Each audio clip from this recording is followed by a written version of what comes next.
11장의 말씀을 우리 함께 배우겠습니다. 여러분, 창세기라는 성경책은 1장에서 50장까지 있습니다. 그런데 1장에서 50장까지 있는 창세기지만 먼저 1장에서 11장까지 나누어야 합니다. 그리고 나서 두 번째로 12장에서 50장까지 나누어지는데 이 12장에서 50장까지는요, 우리가 너무나 잘 아는 아브라함과 이삭과 야곱 그리고 요셉의 이야기, 이 네 사람의 이야기가 나와요. 아브라함, 이삭, 야곱, 요셉. 첫 글자만 따면 아, 이, 야, 요. 그래서 저는 아이, 야, 요 이렇게 불러요, 네 사람. 그런데 요 12장에서 50장까지 얘기하고 1장에서 11장까지 얘기는 좀 달라요. 왜냐하면 아브라함부터는 이스라엘 민족의 시작이고요. 그 이전의 이야기는 이스라엘 민족의 이야기가 아니라 인류 역사에 관한 이야기입니다. 하나님이 세상을 창조했습니다. 이게 창세기 1장과 2장이잖아요. 그 다음에 이 창조 이야기가 하나님이 창조한 세상이 어떻게 변해가는가, 그 이야기를 이렇게 한번 해볼까요? 3장에서 선악과 사건이 있었습니다. 그러자 하나님은 아담과 하와를 에덴 동산에서 추방했어요. 그 다음에 아담과 하와의 아들 가인과 아벨 사이에서 어떤 일이 벌어졌어요? 살인사건이 있었습니다. 그러자 어떻게 했을까요? 세상이 그로 인해서 악해지기 시작했습니다. 가인의 후손들의 이야기가 창세기 4장에 나오죠. 그래서 결국에는 홍수 심판이라는 사건이 벌어지게 되죠. 그럼부터 이제 노아의 후손들로 인해서 또 시작됐잖아요. 그런데 성경이 말하는 거는요, 사건으로는 바벨탑 사건입니다. 바벨탑 사건으로 인해서 하나님이 어떻게 하셨는가? 하나님은 흩어버렸습니다. 흩어버리시고 하나님이 한 사람을 선택했는데 그가 누구냐? 바로 아브라함을 선택했다는 것입니다. 이런 큰 그림을 여러분이 기억하고 있어야 돼요. 왜냐하면 1장부터 지금 다 들으신 분들은 아실 거예요. 이 선악과 사건과 살인사건과 바벨탑 사건, 이 세 가지 사건을 통해서 하나님이 말씀하시는 바가 있어요. 하나님이 말씀으로 창조한 세상이지만 선악과 사건으로, 살인사건으로, 그리고 바벨탑 사건으로 인해서 하나님의 말씀의 통치가 아니라 말씀을 떠난 삶이 이루어졌다는 것을 이야기하고 있습니다.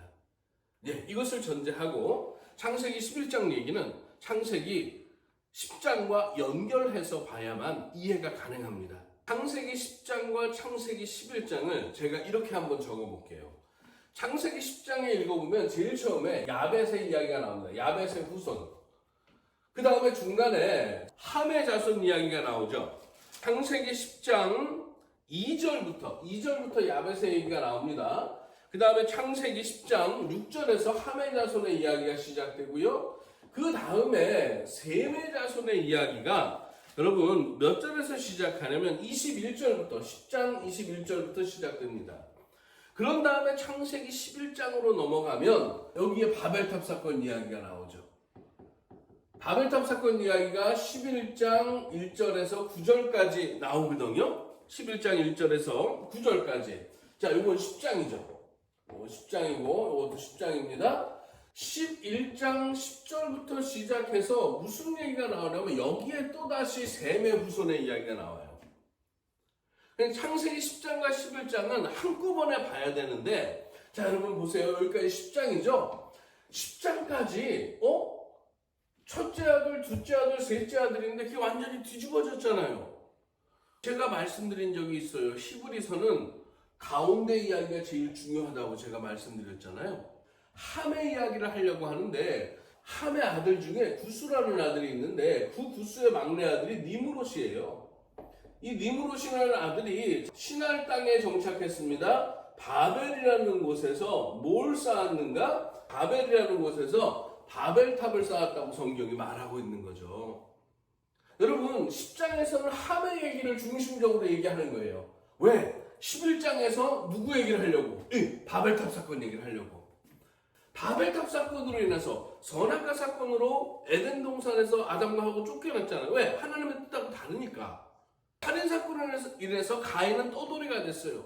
하나님이 표를 줬는데 그거를 거절하고 성을 쌓았습니다. 그리고서 문명을 만들었어요. 그러면서 폭력과 보복의 역사를 창세기 6장은 그 세상이 부패하고 포악하다고, 죄악이 가득하다고 말합니다.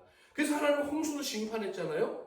그리고 노아를 통해서 다시 시작했는데, 노아를 통해서 다시 시작한 그 세상이 함의 아들 구스, 구스의 아들 니므롯을 통해서 이들이 시날 땅에 정착해서 시날 지방 바벨이라는 지역에 바벨탑을 쌓았는데, 오늘 성경 말씀에 보면 무슨 얘기가 나오냐면요, 11장 4절에 앞에 있는 거 빼고 보면, 꼭대기 하늘에 닿게 하여 우리의 이름을 내고 온 지면에 흩어짐을 면하자. 하나님의 이름을 내는 게 아니라 우리의 이름을 내자고 얘기하죠. 이건 교만입니다. 선악과를 통해서 하나님을 실망시킨 인류가 살인사건을 통해서 세상을 온갖 죄악과 폭력과 포악과 부패에 빠뜨렸어요. 홍수 심판으로 멸하고 노아를 통해서 다시 시작하셨지만, 노아의 후손들 역시 이번에는 우리가 하늘 꼭대기까지 올라가서 하나님의 이름 그게 아니야, 우리의 이름을 내자. 그러자 하나님이 흩어버렸어요. 그 얘기를 하는 거예요. 그러면 하나님이 만든 세상을 하나님이 다 흩어버렸어. 그럼 이 세상은 어떻게 할 것인가? 성경은 말합니다. 하나님이 아브라함을 선택하셨다. 자, 그런데 그 얘기도 성경 본문을 자세하게 볼 필요가 있습니다. 자, 여러분 성경 갖고 있으면 창세기 10장 24절과 25절을 한번 보세요. 제가 그냥 읽어드릴게요. 뱀이 아르박삿을 낳았고요. 아르박삿은 셀라를 낳았고, 셀라는 에벨을 낳았습니다. 이 에벨이라는 사람에게는 두 아들이 있어요. 하나는 벨렉, 하나는 욕단입니다. 셈이 있는데 셈이 아르박삿을 낳았다고 성경은 말하거든요. 이 아르박삿은 셀라를 낳았어요. 셀라는 에벨을 낳았는데 성경은 이렇게 말합니다. 창세기 10장 25절에 에벨이 두 아들을 낳았다. 하나는, 첫 번째 아들은 벨렉이다. 벨렉. 두 번째 아들은 욕단이다. 그런데 창세기 10장에서는요, 벨렉의 아들이 아니라 욕단의 아들만, 그 후손들만, 욕단의 후손만을 기록하고 있어요. 그리고 나서 이 벨렉의 이야기는 창세기 10장에 그 후손의 이야기가 더 이상 안 나와. 이 벨렉의 후손의 이야기는, 이 후손들의 이야기는 창세기 11장 10절부터 또 시작하는 거예요. 창세기 11장 10절에 보면 셈의 족보는, 셈은 아르박삿을 낳고, 아르박삿은 셀라를 낳고, 셀라는 에벨을 낳고, 에벨은 11장 16절에 누구를 낳았냐? 벨렉을 낳았고 하면서 벨렉의 후손을 얘기하면서 벨렉의 후손 데라까지 얘기하고, 그 다음에 데라의 후손, 데라가 자식을 낳았는데 누구를 낳았냐? 데라는 아브라함과 나홀과 하란을 낳고 해서 아브라함의 이야기가 여기 등장하는 거예요. 자, 첫 번째 아들 아브라함, 아브람입니다. 아직은 아브라함, 그 다음에 나홀, 그 다음에 하란, 이렇게 나오는 거예요. 하나님은 바벨탑 사건으로 인해서 하나님의 뜻으로부터 또 멀어졌잖아요. 그러자 하나님은 이번에는요, 노아의 후손들에게 잘 살아봐라, 생육하고 번성하고 충만해라, 가득해라, 번성해라, 이렇게 창세기 9장 1절과 7절에서 말씀하신 하나님이 바벨탑 사건을 겪으면서 이제는 셈의 후손 중에, 벨렉의 후손 중에, 데라의 아들 중에 첫째 아들인 아브라함을 하나님이 선택하셨다. 그러면서 창세기 12장의 이야기가 시작되는 것입니다. 이 이야기가 우리에게 뭘 말하는 걸까요? 하나님은 말씀으로 이 세상을 창조하셨습니다. 우리는 말씀을 갖고 사는 거예요. 근데 아담과 하와가 선과 악을 구별하는 그 나무 열매를 따먹음으로 인해서 하나님의 말씀을 따르지 않게 됐어요. 가인이 동생을 죽이고 하나님이 가인의 생명을 보호하는 표를 주셨는데, 가인은 그거를 거절하고 떠돌아다니라는 말씀을 어기고 어째요? 노 땅에 거주했다고 성경은 말하거든요. 창세기 4장에. 아담과 하와가 선악과를 먹음으로 해서 하나님을 떠난 것처럼 가인도 하나님이 주신 표를 받았음에도 불구하고 떠돌이가 되라는 말씀에 불순종하고 노 땅에 거주하여 성을 쌓고 그 성의 이름을 자기 아들 에녹이라고 지어버리거든요. 그러면서 폭력의 역사가 시작되는 거예요. 가인 역시도 하나님을 거절한 거예요. 그러자 하나님께서 가인의 후손들을 홍수로 심판하셨잖아요. 자, 노아를 선택하셔서 또 시작하십니다. 그런데 노아의 세 아들 중에서 둘째 아들 함의 아들 구스, 구스의 막내 아들 니므롯, 니므롯의 후손들이 시날 지방에 정착하고 거기서 바벨이라는 곳에서 바벨탑을 쌓아서 하나님의 이름이 어딨어? 우리의 이름을 내자. 그러면서 하나님에게서 또 등을 돌렸네요. 그러자 하나님께서 이번에는 아브라함 한 사람을 선택하여 부르시는 거예요. 그 이야기가 창세기 12장에 시작됩니다.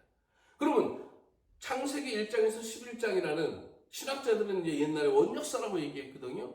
이 11장의 역사가 말하는 것은 하나님이 창조한 세상이 하나님의 말씀대로 안 살았어. 이 이야기를 하거든요.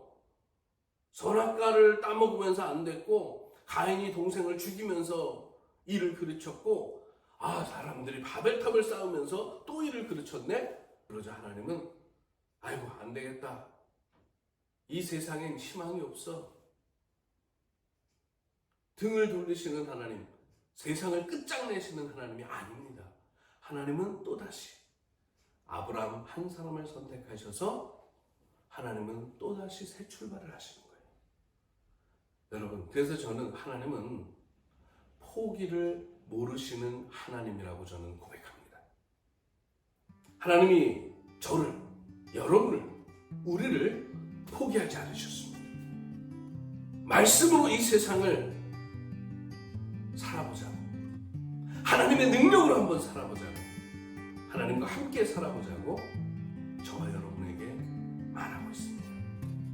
이 말씀에 함께 아멘하고 말씀을 따라 하나님과 함께 동행하는 우리 모두가 되기를 간절히 소망합니다. 감사합니다.